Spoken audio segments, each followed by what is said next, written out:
Good morning, everybody. Good morning. Hello. How are you guys today? We are great.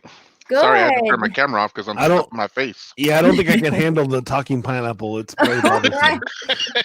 There's something about a talking pineapple. You should get one that that takes it where it morphs your face into the pineapple, and so that it can just talk and then blank out your screen. I just realized that the pineapple does talk. It used to not do that.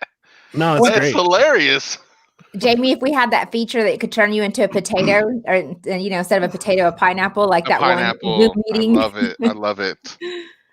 Well, anyway, guys, good morning. Are y'all ready to talk some shit with me? You got it. Yeah, no, I'm excited. I'm barely awake, but I have been up since 8 this morning, so I don't know. Well, I appreciate you being on with me this morning, Jason. Can you tell all of my 1 million subscribers who you are?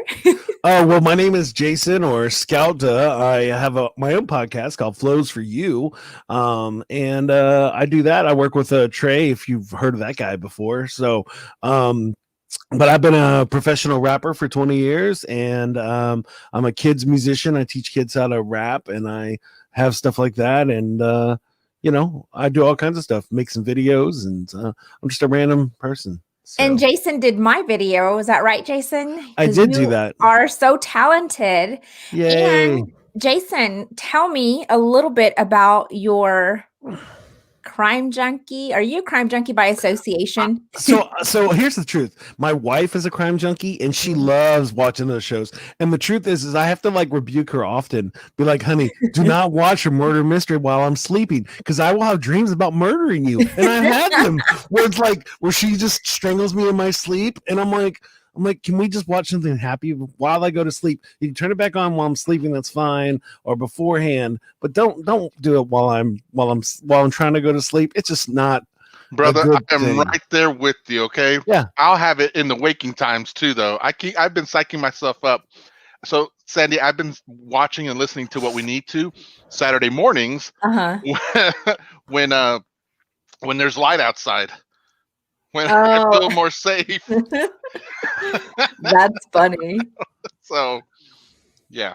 Well, I don't know. It's it honestly doesn't bother me. I can watch and be like, good night, everybody. I know. Nope. You're so weird. Well, I also don't do scary movies at all. So I'm right there with you. I used to do scary movies, and now I'm like, okay, give me a true crime and I can watch that, but give me a murder and a horror show, and I'm like, yeah, no, thank you. But yours is more out of I'm not really interested in it. It's like watching a Saturday morning cartoon. You're like, eh. Yeah, it just doesn't do anything. I'm like, that's fake. So, Jason, were you able to watch scary movies before, and then something happened, and then you can't watch them anymore? No. I've never been to watch scary movies. So for my birthdays in my 20s, my best friend would take me to watch a scary movie to the theater, and because I scream like a woman, and which is pretty weird because I'm a big guy, and so if you see me, I'm like, ah! And here's my problem: when it comes to movies, I become emotionally attached to the characters. Yes. And so then when the characters are dying, I don't want them to die. Yeah. And so if I don't have to watch a murder a thing, I won't. And the truth is the reason I fell in love with this story that we're talking about is from the book Devil in the White City, which is an awesome true crime novel about the World's Fair and the architecture of it, and H.H. Holmes. And so it kind of combinations with Chicago and the building of the World's Fair, and then also this crazy guy that's building this crazy castle. And so that's the real reason I fell in love with it. So when Sandy came and talked to me, I was like, yeah, there's one thing that I do love, and it is this. So. Well, it was the funniest thing because, so if you know me, I just skim over stuff that people send me. I'm like, all right. And then I just saw Holmes, and I'm like, wait, is it Sherlock Holmes? So I had to reply back to you, and I'm like, is this real? I had to double check because I was like, don't be sending me no fake stuff, Jason. Yeah, that's what I try to do. Fake news all the time. I know, fake news. So anyway, like Jason said, guys, we are going to talk about H.H. Holmes, America's first serial killer. And guys, this was intense. And what year did this take place? Like in the 1800s, late 1800s? 1884 1894, I think. Something like that. Anyway, let me just say good morning to late Priscilla, 80s. Anita, Joanne. Thank y'all so much for joining me and everybody else that has popped in here. We're going to get started because this has a lot of stuff in it. And we do have a slideshow along the way so you guys can kind of see some of this stuff. But he's America's first serial killer, and his name is H.H. Holmes. But he was not born H.H. Holmes. He was actually born Herman Webster Mudgett. And the Mudgett family was actually one of the first settlers in Gilmanton, New Hampshire. And so very... Where again? Gilmanton. right. Gilmanton, New Hampshire. From a very affluent family. His mother had really strong religious convictions and taught him all of this stuff. And father was a strong disciplinarian. And he expressed interest in medicine early on. And there are reports, of course, these are just reports from back in the day, that he performed surgery on animals and possibly responsible for the death of a childhood friend. And here we go, guys. It does not take very long. So in a book that he wrote, he tells that one of his fears was a skeleton in a doctor's office. So his friends caught wind of his fear and they dragged him kicking and screaming to face the skeleton. And he states that it was then that he was cured of his fear and resulted in a strong curiosity of skeletons. And so this is kind of one of those psychology things where you want people to face their fears. Well, he took this fear and ran with it. What do you think about it, Jason? This dude was a messed up cat. And so I'm fine with him taking this fear and it being a thing. Was it an actual thing? I don't know, but the way this dude deals with cadavers and skeletons later is insane. So yeah, sure. That's it's crazy. So, and so there's like, okay, so I was telling Jason before we came on, Jason sent me a 3-part series that we can find on Hulu for free. And I think Prime, you have to pay for it. And so I watched the 3-part series, and I also watched a documentary that you can watch on Prime for free. And then I also listened to a podcast. So in one of those, there was kind of some mixed things that went on. They were saying that he was really mediocre, but then also things that saying, and he excelled in chemistry and anatomy. And he's described as unique since he's one of the few serial killers that actually graduates from college and from medical school. So that right there is pretty impressive because they say that most serial killers just don't have the drive to do that. So he did. And so he actually was a doctor. And some of his fantasy back in school was working on cadavers. And they also say too, like if that would have been like an interest that he would have taken on like current day, then that probably would have raised some eyebrows. But back in the day, it didn't really trigger anything. So he starts scamming people by stealing corpses and using them to file fraudulent insurance claims. Y'all know I'm in the insurance industry, and I'm going to tell you right now, this is why y'all's rates are so high. Y'all can go ahead and thank H.H. Holmes for his scams. So so what he would do is he would like pretend that someone died, and then he had a cadaver that closely, resembled that person. And so then he would scam them. So anyway, 2 years, he perfects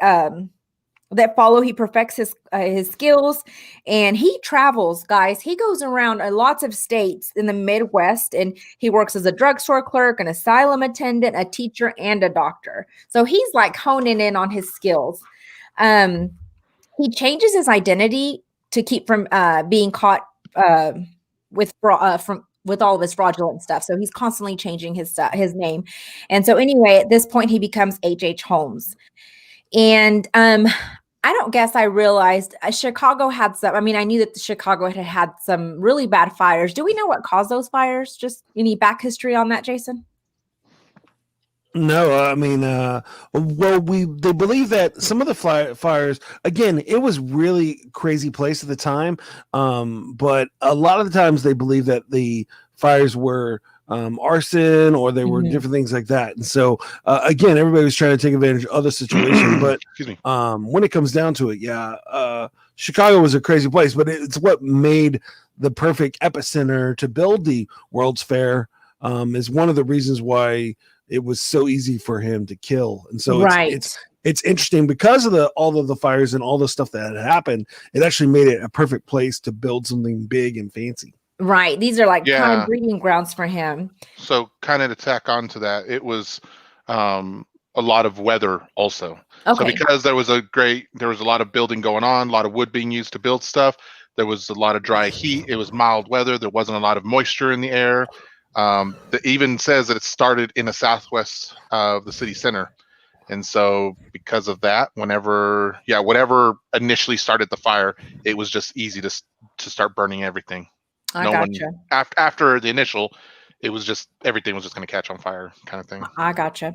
So there's a suburb of Chicago, I believe, and it was Inglewood, and it was really thriving. So H.H. Holmes arrives in Chicago and he finds a job. And he finds a job at a pharmacy. And E.S. Holton is a drugstore, and it's located on the southeast corner of 63rd and Wallace. And after he gets a job there, the owner, Everett Holton, dies of natural causes. And Claire, his wife, disappears after selling the pharmacy to Holmes. Accidentally, probably accidentally disappears. So he maintains his income by selling mineral water, and he does all these little con man things. And then that mineral water was just water from the faucet, which I feel like that's us modern day buying Dasani and Evian. It's someone else's tap water. Yeah, all of it's just tap. So anyway, morning, Carrie. Hey Carrie.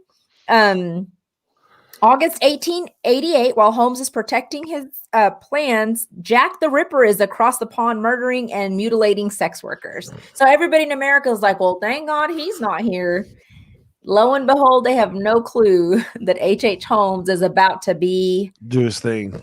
Unleashed. There's a show on the History Channel that actually is a great grandson of H.H. Holmes, and he actually tried the whole show is him trying to explain to people how he thinks that H.H. Holmes is Jack the Ripper.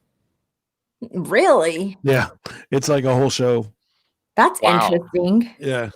And he says he has proof, and you know how those work. So yeah, and honestly though, but Jack the Ripper just went after sex workers, and H.H. Holmes fell in love with the women and murdered them. In love with the women and murdered them, but they were not all women though either. Yeah, he killed dudes too. Yeah, he did. He was equal and opportunity. Kids. He didn't like it as he creepily explains in Murder Castle. He's like, I don't like murdering men. It brings me no joy. Yeah, he's like, it brings me no pleasure whatsoever. They're like, oh, dude, give me chills, you creep. Yeah. So can we sidetrack real fast on this from a psychological standpoint? So I'll introduce some of this later on, Sandy, but the idea behind psychopaths and sociopaths, and I've shared before with Sandy how my interest in psychopaths and sociopaths is high, but not the people, more the terms and definitions behind that. I say this because there's a belief on sociopaths or serial killers that says one of the tenets to being a serial killer is related to some sort of sexual gratification that you get out of it. Mm-hmm, mm-hmm. But the problem with that is that there are women who are also labeled serial killers who don't get sexual gratification out of that, and so they're like, and we'll get it. I can talk about it more after the show if you want to, but there's this whole school of thought on how to label serial killers and whatnot. There's 3 predominant definitions and more that's tacked onto that. But anyway, I thought it was interesting that serial killers, they believe that there is a sort of sexual gratification towards it. And so I guess we'll say at this point, it's a type of serial killer does get sexual gratification out of the murders. Yeah. And this particular gentleman, I would say, would get sexual gratification from that, based on his ability to fall in love with his people.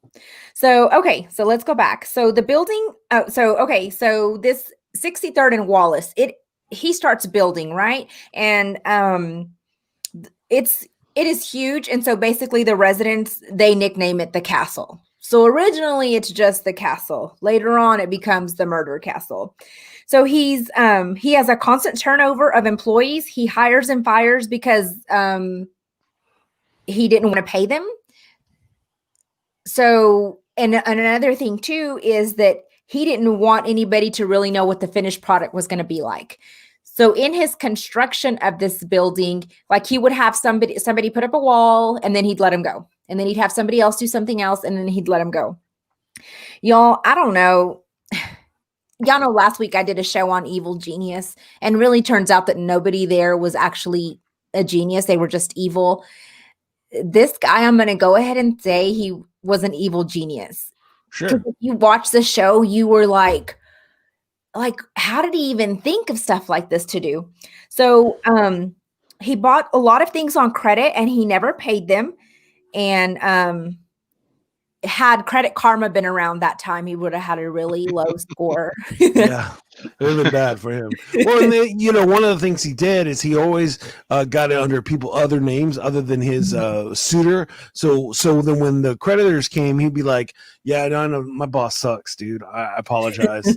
You should get him." And then that's the reason why it was so easy for him to later take advantage of that and get rid of the creditors. Yeah, he did end up getting rid of some creditors. That's pretty interesting. Reminds me of a certain someone here, didn't get rid of them, but threatened to get rid of them. Well, I imagine it's Jaime. Not going to say the creditor's name or anything. So anyway, for example, one thing that he bought was this huge bank vault. And y'all remember this bank vault because it comes back. He bought this huge bank vault and he set it and he built a room around it. Okay. And so the creditor says, "We're going to have to go repossess your bank vault." And he says, "Yeah, come back and take it. And if you damage anything in my house, I will sue you." So he gets basically a bank vault for free. Nice. Yeah. It's clever. Yeah. I'm not going to lie, though. It's freaking clever. That's why I'm like, okay, strike one for evil. I mean, point for evil genius. Yes. Because everything had a purpose. And it's so crazy that his mind was just crazy. I mean, crazy like that. Yeah, no, it's pretty insane how he was able to come up with all these different things and how like sometimes I'm envious of him because the dude would figure out how to make money no matter the situation. And I tell you the truth right now, I'm like, I wish I had an inkling. No, I'm not going to do any murder stuff, but I'm just saying in general, like, man, that guy was motivated to make money at all times. And it's really hard to be motivated sometimes. Yeah, no, he was motivated for sure. And so anyway, so he threatened them. And then so the third floor in this castle was rented rooms, offices, and homes. Bedroom was up there. I don't know, Jamie, if you want to throw up the murder castle so people can see it. And then the second floor had 35 rooms, guys. And that's where the killing chambers were, staircases and doorways that led to nowhere. I don't know if you guys have heard of the is it the Winston? Oh, what's that? Oh, what's the gun? The Winchester home. The Winchester home. Yeah. So Eric and I went to that. We did a tour of that. We did, yeah. Yeah, I was over there a few months ago. Oh, were you? Last year? Yeah, we did a concert there, and so we actually ate at we're gonna eat at the McDonald's, which is the fanciest McDonald's I've ever seen in my life. But yeah. Anyways. So we went there, and so her house, whenever they were describing his house, reminded me just doors leading to nowhere. Like there's one door where you can just see straight down, like one bad step. But anyway, so this is kind of what it was. But anyway, so he had a concealed grease chute, and if I can't see it on this particular one, so basically what he did is he just had like a laundry chute, but this was big enough for bodies. That way, when he got rid of a body, he just throw it on down the chute. It would slide all the way down to the basement. All the way down to the basement. He thought of everything. Right there? No. Yeah, right there. There's actually there's like a close up of a dead body coming from the chute, but it's not a big deal. But yeah, no, it's insane how he created this thing, and each room had a way to get to or the chute was one main place on each floor. Mm-hmm. And so so there was like these secret compartments in the wall where he could have access to that chute. So anyway, basically the basement consisted of a torture dungeon, acid vats, quick lime pits, crematorium disguised as a glass bending furnace. And y'all, he had it ready. And they also said he had like a stretching device, like those medieval, when you stretch a body or whatever. It's insane. So Holmes profited from his victims by cleaning and mounting the skeleton. So the skeletons that you see like at a school or something in a building, those are probably plastic, but he actually made real ones out of real cadavers. And so like, I wonder now, like, where are those now? Because they're still good. You see them mounted right there. How funny. I didn't even see that. So, and he would sell the skeletons to local medical schools and universities. Sometimes he would make like $200 off of each. And, $200 back in the 1800s was insane. Yeah. And so anyway, that was what he did to support his habits, I suppose. Speaking of a way to support your habit, this is random, but that the picture that we're looking at is actually a puzzle that Holly Carden created. And if you want that puzzle for some reason, go to our website. If you want your own murder castle. Yeah, no, it's a beautiful piece. I don't know if I'd want to put together a puzzle of a murder castle, but if you're feeling it. But yeah, no, I agree. It's just crazy how he was able to come up with money, how he was able to turn his love and obsession into a way to make money. Not the way you try to sponsor people, but he did it, and how he hired people to actually do the taking of the skeleton, and yeah, it's crazy. Did I lose everybody? Did y'all just quit on me at this point? I do think that Sandy is having a glitch right now. Yeah. So we are going to keep going. Oh yeah. So I think it's interesting because if you just keep on, like, it's just how he did that is insane, because what he would do, like, he actually had a guy that he hired, and he would come in and they would do it. They talk about this in the movie. In the Murder Castle show, they actually show, he'd be like, oh yeah, the same rate, and he's like, yeah, he's like, oh, this girl's taller than the other ones, we're probably going to get more money for her. Yeah. And he would come up with exaggerated reasons of how they passed, even though he murdered them. But it's so I was looking at some of the things that they were talking about for what we were saying earlier, right? So the common things that make what the FBI looks at for, what do you call it, sociopaths, or not sociopaths, what do they do to find a serial killer, right? And they had to commit like 3 murders over a month, and I was like, that's really basic. And so this guy totally, I would assume, totally fit that case. So hold on, Sandy's messaging me real quick. Yeah, she got me too. Okay. Yeah, and so it's just crazy. Like, you're right. When with this guy, his like, I don't know, the way that he murders is even different than them, right? Like, because they have a super focus on how they're gonna do it. And this guy wants to, like, he not only seems to get the idea of murdering people, but he likes the idea of grabbing their whole heart. And then murdering them. That seems to be a thing that he enjoys, and that's just crazy. I mean, it's like, wow. Yeah. So like I said, I only listened to this morning so that I could feel safe under the sunlight, and I was listening to him. So he has all these, I don't want to say adventures, but interactions with people. Like, he is going to the fair, he is meeting people all over the place, inviting them back to his home, people who he's trying to employ, and then we get to some guy, right, Jason? I can't remember his name. I'm always bad with names, but we get to a guy who's down on his luck, sort of. He's got a big family. Prinzel. Thank you. So tell us a little bit more about him. Well, so Prinzel is a guy that he ends up hiring to be his handyman and just all around expert. It ends up being the kind of end of the story, so I don't want to go too into much on that. Okay. But Prinzel ends up being he has 5 kids, he has a wife. the last episode of the miniseries really focuses on Prinzel. But yeah, in general, this guy, he wasn't the smartest guy in the world, but he was one of the only people that really understood what Holmes was doing, and Holmes trusted him, But yeah, he was hard on his luck, and he just didn't really know exactly what was going on. He thought Prinzel thought Holmes had his back, and later we realized he did not have his back. And so it's interesting how that story evolves. All right. Looks like we got Sandy back. Yes. Sandy. Sorry, guys. Can you hear me? Yeah. Yes. But your voice is off with your lips, but that's fine. We can still hear you. And that looks good. So, okay. Can you turn your phone sideways by any chance? Yeah, turn your phone sideways.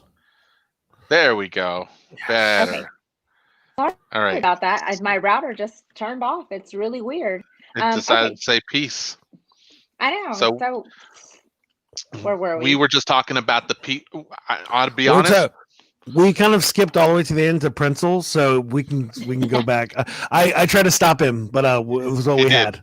It's what he knew, and I understand. But yeah, I was just explaining how he did meet him and how he was one of his handymen, and he actually was one of the only real people that knew what was going on in the castle. And but then I tried to stop on that because I didn't want to go too far to the ending.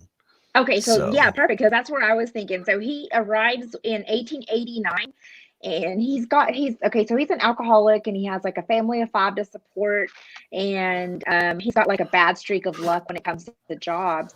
And so anyway, he begins to drink heavily due to all the stress that, of course, having a job and a family that you can't support, all the stressors that are there. And he answers an ad looking for carpenters in the paper. So that's where Holmes would do a lot of his advertising, was in papers. He would be looking for someone to work in his pharmacy, someone to work in his jewelry store, and he would do all those ads, and that's where people would answer. And so that's how Prinzel came to become his right-hand man. And in May of 1893, that's when the Columbian Exposition opened up, and 20,000 people would attend this exposition. And so what Holmes would do to attract people into his murder castle was that he would rent rooms to visitors. And of course, the victims were unknown in this city. And so relatives had very little information. So guys, you think about it. Back in 1893, you didn't have a cell phone, you didn't have GPS, no one was going to track you, you weren't updating your status on where you were going to be. So imagine that now at the murder castle. You imagine checking in, this is a selfie with H.H. Holmes. I mean, come on now. Or you go to take a selfie in your room and you're about to get strangled. Right. Y'all, so this is going to get serious, guys, because you know what he did to some of his rooms? He lined them up with asbestos to make them soundproof. And then they were airtight. And he had these master controls that were connected to gas. Just think about this. This is where my mind can't grasp how smart this man was. He had gas lines that were connected into these bedrooms.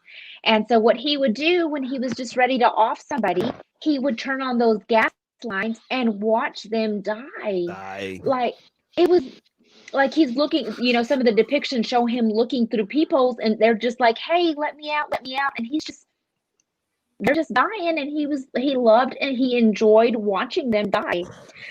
And so anyway, of course, he'd pick them up, just dump them in the chute. And I think in the series, Jason, that you sent me, he actually had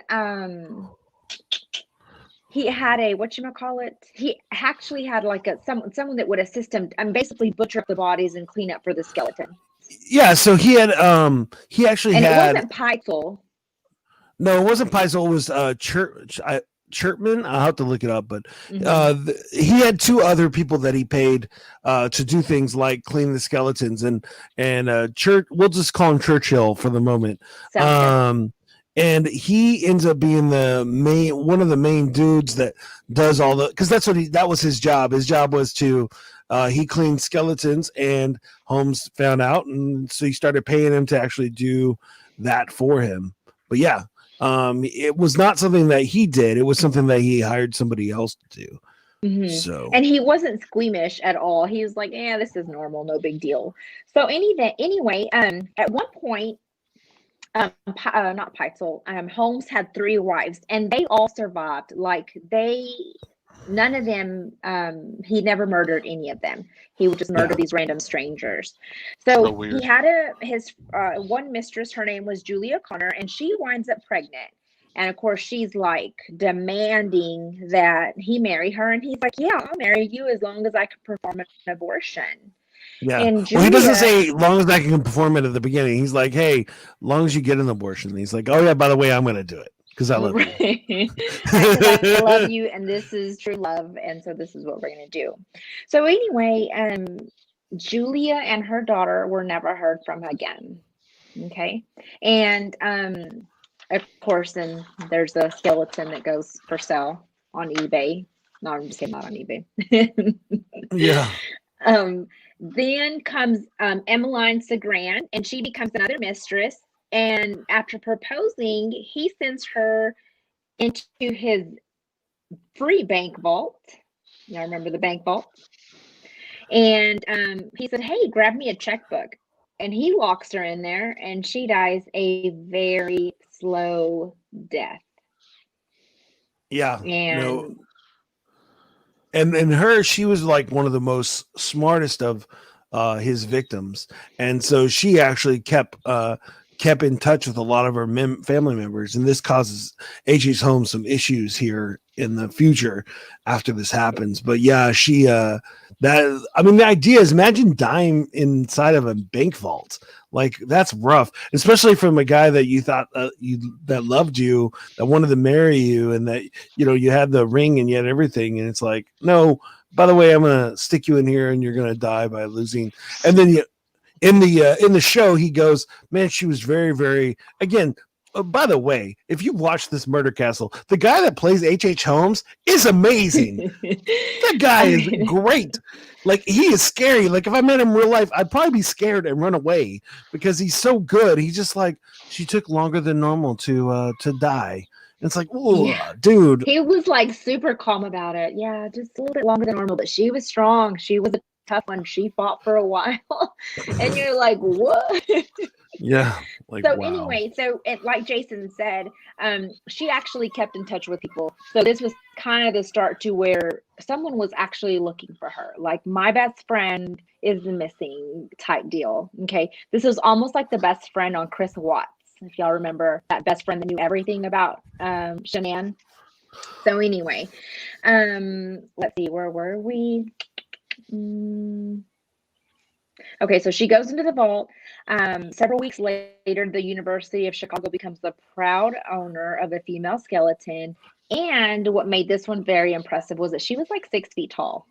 And they didn't have a lot of 6 feet tall female skeletons back in the day. So anyway, let's fast forward to Minnie Williams. She becomes a new mistress, and she has inherited a property in Fort Worth, Texas, and it's valued at $40,000. $40,000 is quite a bit for back in 1893.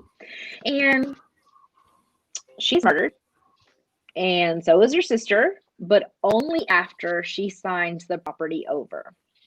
Of course. I mean, the guy is thinking. Just by accident. Head. She probably fell into the chute. You know? Hey, before you fall into the chute, could you please sign this? Yeah. Again, and in the show, he actually strangles her, which is not something he does throughout the whole rest of the show, and so it's interesting. It's like, oh, that's rough. Like, out of all the murders, this is one of the least ones to watch because you're like, oh, come on, dude. Like, why didn't you just kill her with gas or something? Like, oh, right. Yeah, I don't know. What's the worst, though? So anyway, Peitzel.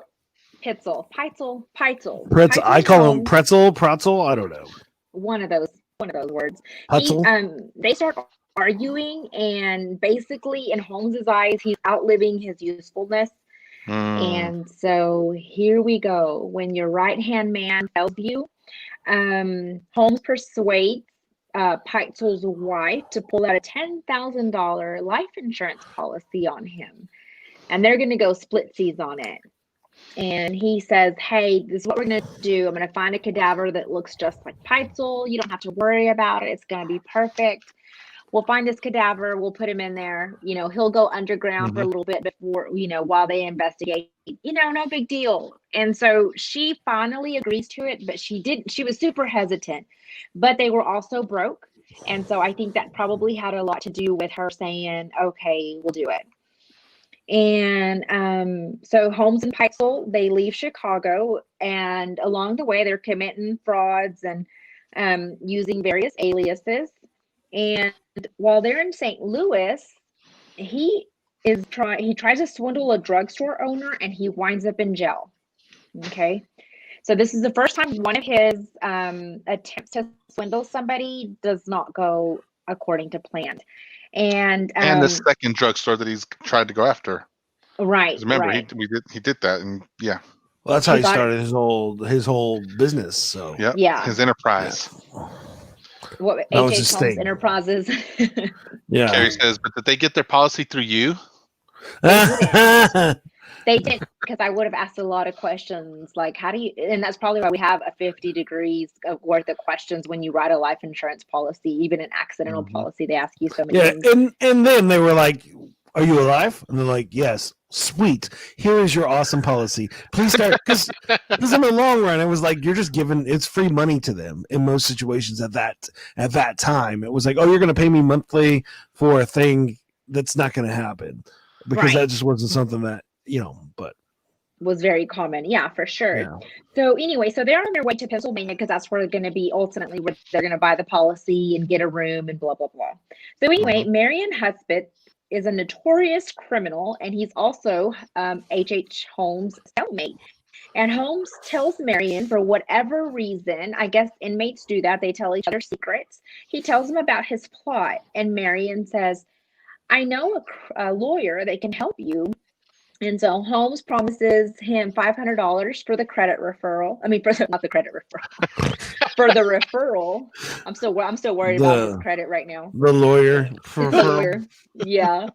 And so they filed so once they filed the claim, he's like, hey, once I file this claim, get our money, I'm going to send you $500. I'm going to put it on your books. He's like, okay. Do you think Marion Husband is going to forget something like that? $500 is a lot of money. Yeah. Well, and I mean, again, but I don't think that was, I think that Holmes always assumed people were going to forget. I think that was kind of how I don't think he thought that far ahead, at least in crediting situations. I think it was always a focus. He just needed to get it then, and he would do stuff as he went. Yeah. I don't think he was ever thinking, oh, well, what happens if this comes back to me? I don't think that was his strong point. Yeah. He wasn't $500 is worth back. So $500 would have been $12,000 today. Yikes! Yeah, I'm not forgetting that. You're gonna be. Yeah, no. Please give me $12,000. Isn't that what I'm getting paid to be on the show today? Yeah, we're gonna get. Sandy, why don't you get the checkbook real quick? Jason, could you go to my vault? Oh yeah, sure. I'll be there in a second. Then Sandy shows up on my show as the new host. Welcome to Flows You with Sandy. Wait, what? He's not back yet. Jason's still looking for my. That's funny. So anyway, Holmes has a new wife, and like Georgiana or something, and she bonds him out, and he's like, hey, it was a bum rap. It wasn't even me. I don't know what they accused me of. So she bails him out. And they head on out to Philadelphia, where they set up their headquarters for their scheme. And Holmes, good old Holmes, he stages the accidental death. And so basically what he does is, this is when he kills Peitzel, his right-hand man. He makes it seem, what they do is they check into the hotel as patent owners, or somebody trying to seek a patent. And they make it seem like Peitzel's a chemist, whatever the word is for that. And so that's what they stage the scene with. They stage it as he is going to, he actually has a chemical accident. So what Holmes does is he chloroforms him, and I think he actually makes him ingest quite a bit of chloroform, and he sets this scene, and he actually burns him. He burns his face and stuff to make it seem like it was a chemistry accident. And so y'all know forensics is just now up and coming in the world. Back in 1893, it was super hard to figure out, forensics and all that stuff. So they did find chloroform in his stomach, and to claim this money, Holmes and a direct family member needed to identify the body.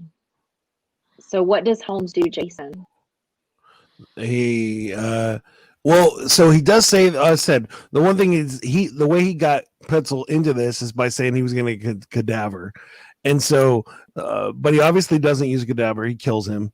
And so, yeah, I don't know exactly. I know that he says pretty much that the wife isn't available, right? And that he's the right. one that... So like they're like super sick. Like the family is, they don't have any money. Everybody's super sick. So what she has to do is she ends up staying at home with one of the kids, and then sends next to oldest one to Philadelphia to go identify the body. And so, the wife is still back at home thinking, oh, okay, so they're going to go identify the body. Then my husband will be back soon, blah, blah, blah, blah. So they do rule the death an accident. He gets the money. He does get the money, and the wife does not end up getting any money. He swindles her out of it for whatever reason. Yeah. And this is kind of where this is confusing. I don't know, Jamie, if you remember. Somehow or other, he manages to take 3 of Peitzel's kids and his wife, right? So what he does is he actually takes Peitzel's wife and he tours the country saying he's trying to find the kids. Okay. And so as he's trying to find the kids, then he'll be like, the craziest part is that the Peitzel's wife will be in one room and the kids will be in another room in the same hotel, and Holmes will be with them and going, and this is from Devil in the White City, and Holmes will be in the other room going, hey, I don't know where they are. I wish we could find them, but they're actually in the other room as they're looking for the kids. And then this is when he starts murdering them, which is insane. So so he ends up murdering 3 of Peitzel's kids, and this is when he comes on the radar. So there's the Pinkertons who are like back in the day private eyes, and so they get hired to track Holmes down. Oh, these guys are like legit though. They're not just private eyes. These guys have a motto that was like, "We will never sleep." And they helped foil an assassination attempt on Abraham Lincoln? Yes. Mm-hmm. Yeah. I was going to say, because that one assassination worked out well. Yeah. They helped foil one. They were able to find missing people who had killed others. And, they had some pretty legit stats behind them, however way you want to say that. These guys were the real deal. Yeah, they were super good. So this, what happens too along the way is that, let's go back to Marion Hedgepeth or whatever his name was. He reaches out to a detective and said, hey, I can tell you where this guy was going. I can tell you, he basically gives away the plot and says, hey, this was planned. This was not accidental. So this is what happens when you don't pay $500. Yep. You get snitched out. Snitch out. Yeah. Know what happens. He sang like a bird, people. So anyway, they hire another detective to find the 3 children, and he traces back his footsteps and he finds the 3 children. One of them's like in an oven, 2 of them are buried somewhere like in a barn. Like how they even knew to even find them is just amazing to me. Oh, so a little bit on that was because one of the children were writing frequently to mom saying, why haven't you reached out to me? What's going on? What's happening? The Pinkertons used a lot of that to basically like forensic back trail everywhere they had gone. Where were the letters being sent from? Where were the references in the letter? What were some of the landmarks and yada yada? So they went meticulously through everywhere, and that's how they were able to find where so many of the people were dead, like were some of the kids and stuff. Yeah. And so they find him. So then, meanwhile, back at the ranch, police start going into the murder castle. Yep. Because a lot of people have been saying, well, maybe not a lot, but there were some people that were saying, well, she last worked here, whenever they were mentioning some of their loved ones. So and so last worked here. And in the movie, in the Murder Castle show, they explain that H.H. Holmes has left Chicago altogether, and so the building's just kind of there. It's kind of not condemned, but it's just closed up, and so it was an opportunity for them to look into the situation just to find the proof against Peitzel. And yeah, ends up finding way more than they expected. Yeah, way more than they bargained for. So basically, 50 missing people were eventually traced back to the murder castle. The castle was burned down right before it was bought and turned into a museum, because morbid people like me would have been wanting to go to the murder castle. Yes, she would have. Yeah, I don't know. Jaime hasn't visited the castle. No. He lived there. Have you ever been there to 63rd and Wallace, Jamie? No, I hadn't even been to 61st and Wallace. You know, one of the things. 63rd and Wallace. Not going anywhere near there. So one of the things that I love, the book Devil in the White City talks about the World's Fair and the park, the Centennial Park that they use for it. And then and since then it's closed down. It's its own thing. But I've always wanted to go visit that in Chicago because it was the same guy that designed the Central Park is the guy that added the grass to he did all of the designs for the World's Fair. And so I always thought that would be a fun place to go check out. So yeah, definitely interesting and sounds like very historic. So anyway, Holmes writes his own autobiography, and he writes it to vindicate his name. And he also gets paid a lot of money for it too. Yeah. And what's the crazy part is, like, what are you going to do with that money? You're in jail. But he had a lot of money. You know, it's so crazy.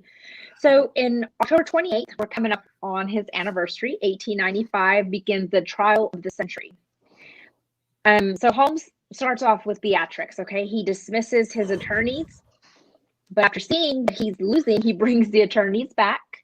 Carrie, who is the wife of Peitzel, is called in to give, as a witness and to give her testimony. And her testimony, they said she was like 38 years old, but she had aged so much since the killing of her husband and children.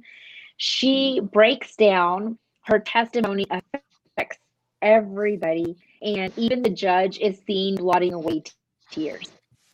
And Wow. So her testimony just moved everybody.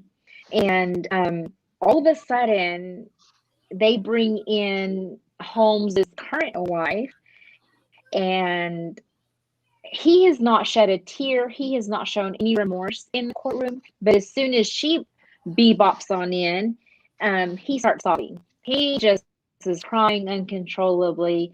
And I guess it's maybe trying to save face in front of the wife. I'm not really sure. I guess he thought, maybe if I cry now, I can maybe win some jury votes. I'm not really sure why he started crying. Well, and I think that if you really look at the way this guy acted with people, he obviously was a pro, and I don't think he really had emotions or felt anything, but he knew when to turn on the waterworks. He knew when to make people fall in love with them. So it's like, you're right. He probably in his head was like, this is probably the perfect moment for me to do this, and everybody's going to fall in love with me at this point when I cry when my wife comes in. But he probably had no actual emotions about the situation. Right. He was just a really good actor. And the crazy part of it is, like, none of his wives knew, one, each other existed, and two, that nobody knew about his murders. I mean, no one, everybody just loved him. He was, I mean, how he could turn it on and off like a switch is just beyond me, you know. He is found guilty of first-degree murder, and he would be hanged May the 7th of 1896. And of course, people come out in droves to watch him be hanged. You know, Eric and I, when we watched this, I was like, I think it's really sick that you would want to watch somebody die. But there was a lot of people. But there's also been like that for Ted Bundy. I mean, are we forgetting the lynchings in American history? No, I'm not forgetting, but I'm just saying it's sick that people want to watch that. I know. I don't know why that was the thing, but I guess. Well, I mean, in that time, it's not that they had like a TV. It's like it was a social gathering. Again, I'm not defending going to a hanging. I'm just saying that, you know, it was a. What does that say about us as a people? Like, as long as we make it a social gathering, then we'll go do the thing. Yeah, no, we'll do whatever it is. Oh my gosh. Again, it's the same idea. Like, when there are famous people around, right? Like, you want to be a part of that situation. And in this situation, there was probably tons of news people. There were probably things there. It's like not the same, but it's like going to a wrestling show. Like, you don't really go to the wrestling show to watch wrestling. You're going so you can be on TV. And it's like there's that combination of those things. In the hopes of meeting someone famous. Yeah, it's like you just want that little opportunity. And so it doesn't shock me that we do that. And, you know, there are times I've done stuff like that where I'm like, why? Why did I do that? Why was that an important thing to me? But, you know, I think it's our social neighbor.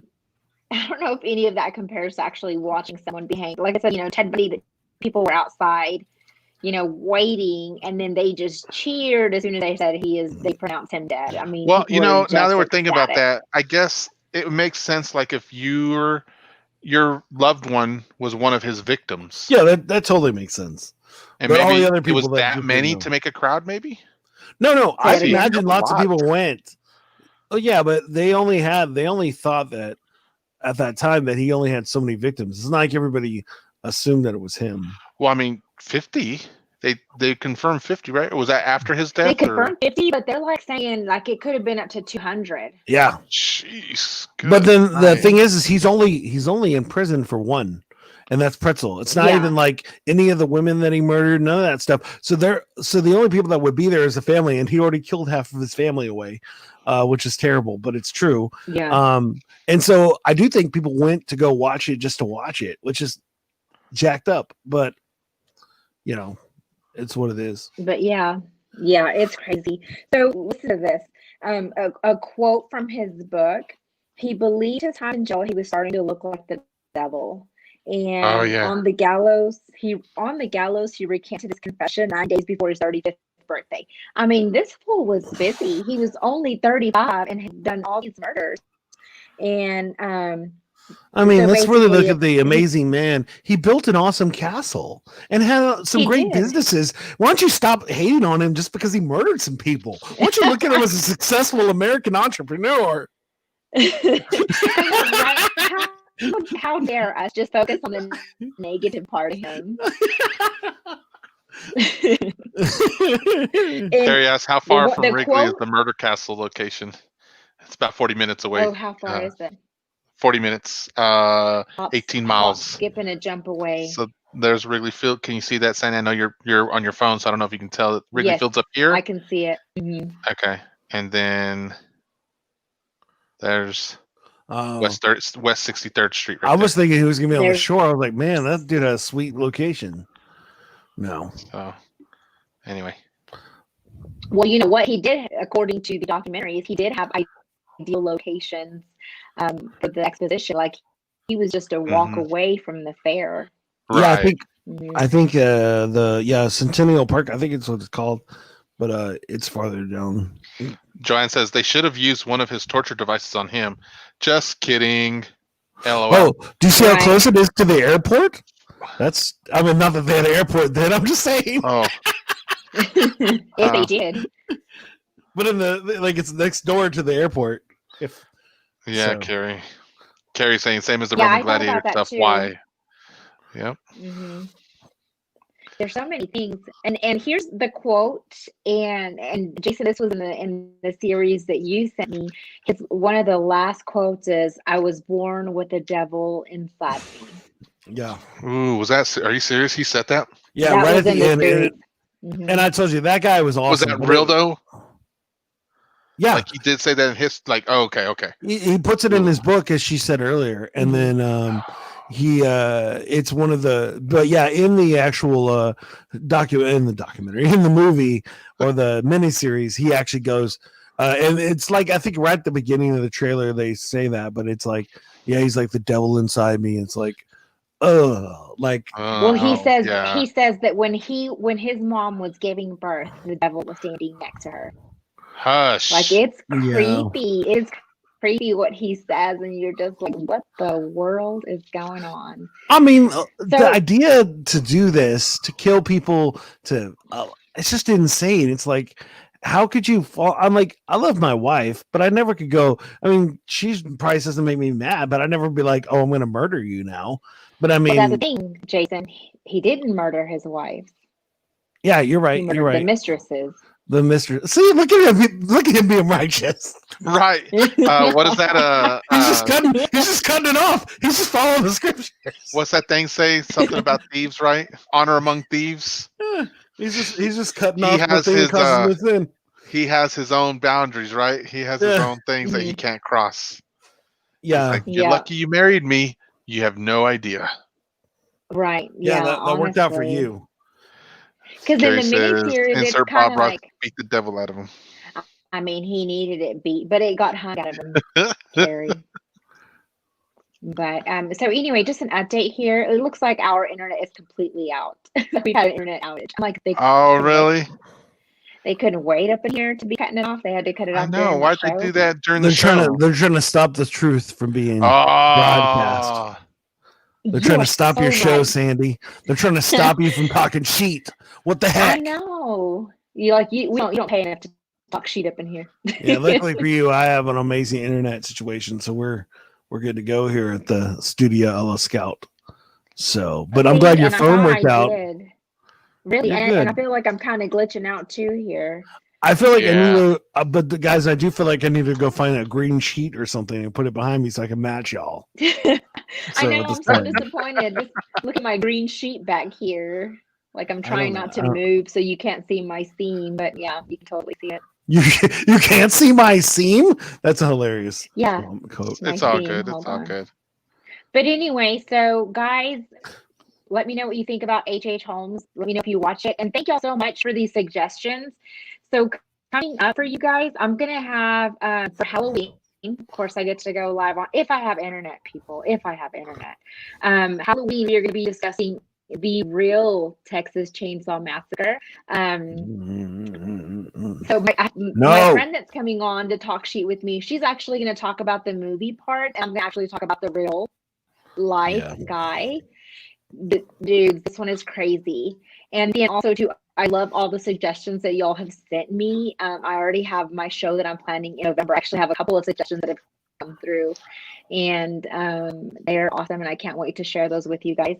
And also, Annie is still up for adoption, guys. If you're looking for a sweet one dog household person with children, 10 years, not for any aggressiveness or anything like that, but just because she's super strong and don't want to knock your children over. So anyway, guys, in light of me not having any internet, I'm going to let us go a little bit early. But remember, the Pineapple Project that we have coming out, please support Scout and his awesome talents. Jason, tell us a little about where we can find you. Well, you can go over to flowsforyou.com. That's flows, the number 4, the letter U.com. And you can look at all of our shows, all of our stuff. We also on Facebook, we have Flows for You on Facebook and our fan page. And we actually stream there every single Thursday at 8 p.m. We've actually pre-recorded some shows because, in Thanksgiving, I'm expecting a new baby. So, can't wait to meet the new baby. Yeah, so we do have some I promise you, if I help y'all on any shows, I'll probably have a baby with me at that point. So, but it's interesting how that goes. But yeah, so we also have a new show that hopefully I'll broadcast here on Spotify, which is under our Flows for You brand, but it's actually a full, we actually listen to full albums and talk with the artist about the making of the things. Our Mr. Min episode should be up today. I have a rap rock version that we did a few months ago, but I put that up there on Spotify. So we have a Spotify only podcast, but we also have our regular podcast and live stream on Thursdays at 8 p.m. on Facebook. So please look at our website, check out our stuff. So what we do is we just have an interview and then I make up a rap about it. So it's a really fun time. And we've had both Sandy and Jay Pineapples on it. Yep. Yes, and I have been on the show and it was a lot of fun. Lots of laughs. So y'all guys tune in. Jason, thank you so much for joining me today. My producer, Jay Pineapples, thanks for sitting through that torturous show. Can't wait for you to sit through the next one with me. And remember, guys, let's keep talking sheep. Y'all have a good day. Good day, everyone.